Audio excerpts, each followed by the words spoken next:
आज हम पुनः आप सबके बीच एक नई कविता लेकर आया हूँ। कविता का शीर्षक है पिता। तो मैं प्रारंभ करता हूँ। पिता है तो दुनिया जहान है, पिता है तो बाजार का सब सामान है, पिता है तो साक्षात भगवान है, पिता है तो सुख और लंबी प्राण है, पिता है तो जीवन कल्याण है, पिता है तो घर में कुंभ स्नान है, पिता से ही पुत्र की पहचान है, पिता के कर्म से ही पुत्र का ज्ञान है, पुत्र का ज्ञान है,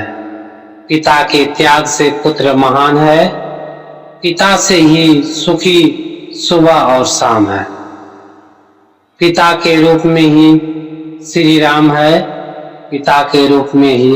श्री राम है, पिता से ही तीर्थ और धाम है, पिता संघर्ष से लड़ता तूफान है, पिता रक्षा करता भारी चट्टान है, पिता संतान के लिए कुर्बान है, पिता से ही चेहरा पर मुस्कान है, पिता से ही चेहरा पर मुस्कान है, पिता से ही गीता और कुरान है, पिता से ही शान है, पिता से ही आन है,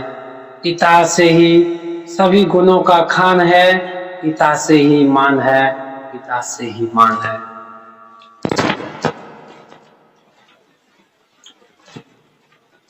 तो मैं फिर अगली कविता आप सबके बीच लेकर आएंगे। तब तक के लिए जय हिंद, जय भारत।